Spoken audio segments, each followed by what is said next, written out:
Assalamualaikum warahmatullahi wabarakatuh. Kali ini saya akan membahas materi bab 1 pendahuluan.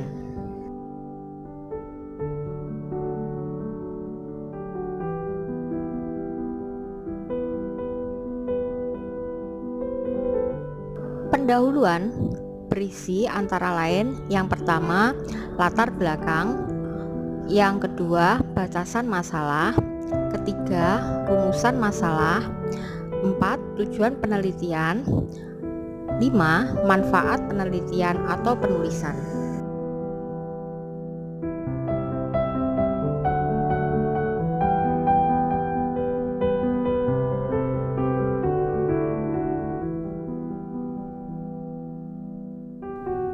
Alur pikir penyusunan pendahuluan. Yang pertama, latar belakang. Menjelaskan apa dan mengapa tema atau topik atau judul karya ilmiah itu dipilih. Kemudian, setelah latar belakang diketahui, seorang penulis akan mengidentifikasi masalah tentang kemungkinan-kemungkinan masalah yang timbul dari tema atau topik atau judul karya ilmiah. Dilanjutkan dengan pembatasan masalah.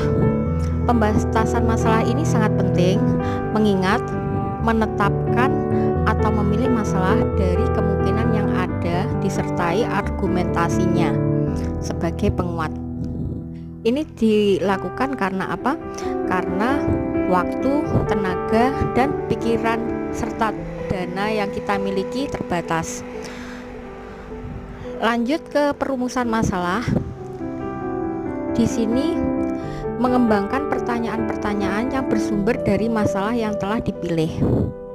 Selanjutnya, ada tujuan dan manfaat karya ilmiah. Fungsinya adalah merumuskan tujuan yang konsisten dengan masalah pada karya ilmiah serta manfaatnya bagi instansi, diri sendiri, orang lain, atau yang lainnya. Metode pencarian permasalahan.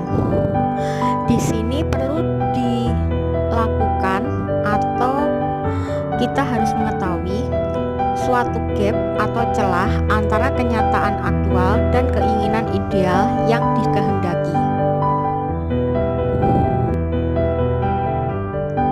Cara menemukan masalah atau ide. Pertama, perlu pertanyaan. Di sini menggunakan konsep 5W ditambah 1H agar mudah menemukan ide-ide yang tepat. Berikutnya, pemicu ide ada di mana-mana, karenanya dibutuhkan sikap mental yang kondusif dan kebiasaan mengamati situasi sekitar. Dan yang terakhir, perlu mengetahui tempat atau situasi aktivitas apa yang dapat memicu ide kreatif untuk menulis.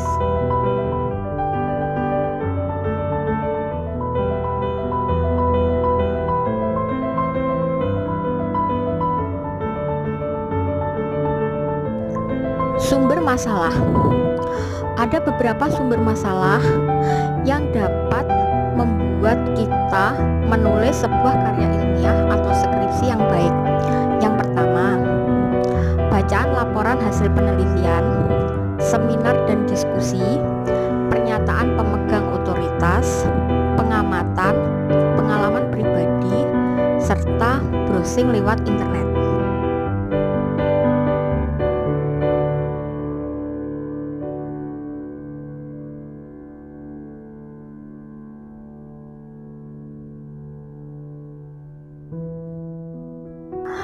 Indikator masalah cukup penting dan menarik minat untuk diselidiki dan dibahas.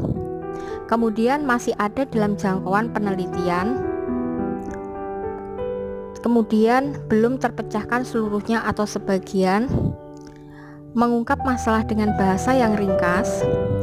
Harus orisinal dan aktual. Harus bernilai menyangkut kepentingan umum dan kebutuhan vital.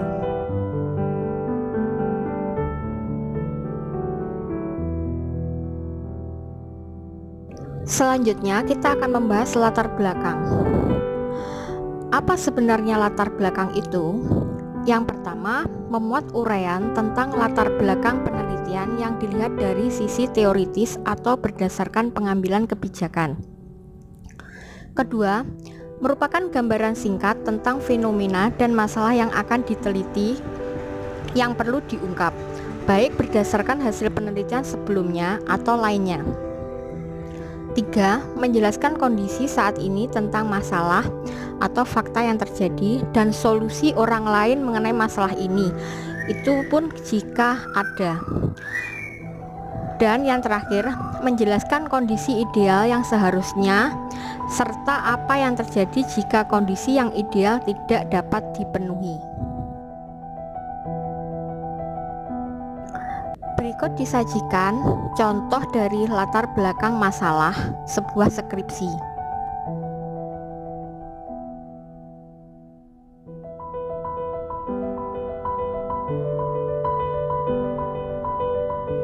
Batasan masalah.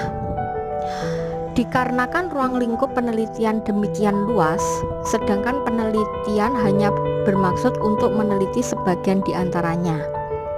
Kemudian waktu, dana, pikiran, dan tenaga kita yang terbatas.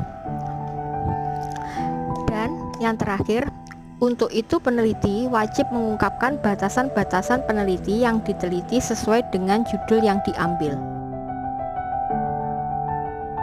Berikut ditampilkan sebuah contoh batasan masalah sebuah skripsi.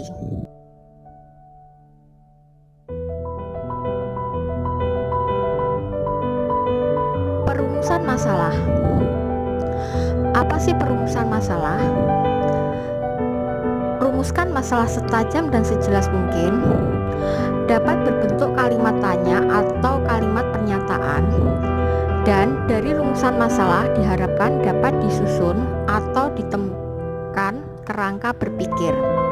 Perlu digarisbawahi, di beberapa universitas atau sekolah tinggi, rumusan masalah ada yang berupa kalimat tanya, yaitu diakhiri dengan tanda tanya, dan ada pula yang diakhiri dengan tanda titik, yaitu berupa kalimat pernyataan.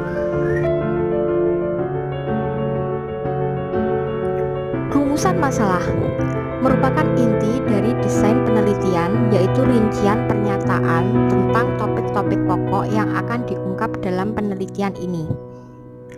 Berikutnya, masalah-masalah inilah yang nantinya akan dipecahkan melalui kegiatan penelitian.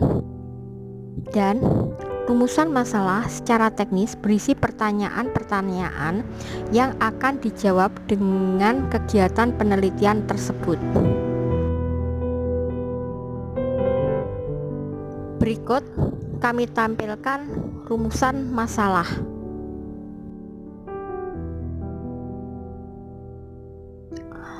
Tujuan penelitian: suatu pernyataan tentang apa yang ingin kita pecahkan di permasalahan. Kemudian, bentuk deklaratif dari perumusan masalah yang lebih bersifat interrogatif. Kemudian, dinyatakan dengan spesifik dan konkret, hendaknya jelas dan dapat diukur. Dan yang terakhir, menjelaskan sasaran atau hasil yang hendak dicapai dari penelitian yang dilakukan.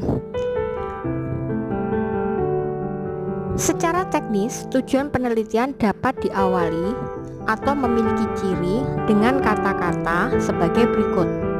Yang pertama, menjelaskan, melaporkan, mengetahui, merinci, menetapkan, menafsirkan, dan lain sebagainya.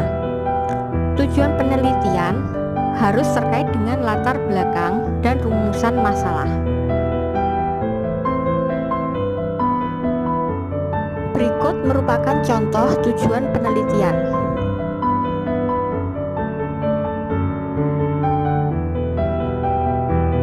Manfaat penelitian.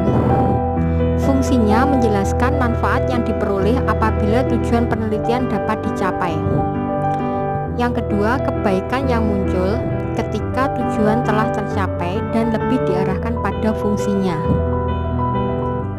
Ketiga, kegunaan penelitian menggambarkan manfaat dan diperolehnya sasaran hasil penelitian, baik dihubungkan dengan perkembangan bidang ilmu yang diteliti maupun dihubungkan dengan pengambilan kebijakan.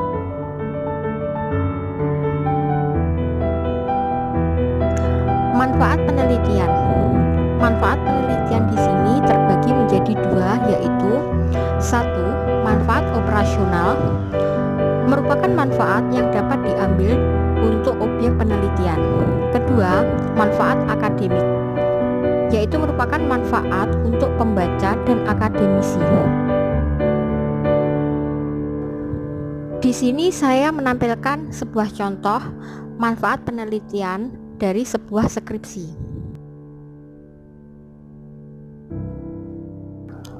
Demikian materi kali ini. Terima kasih. Sampai jumpa lagi. Semoga bermanfaat.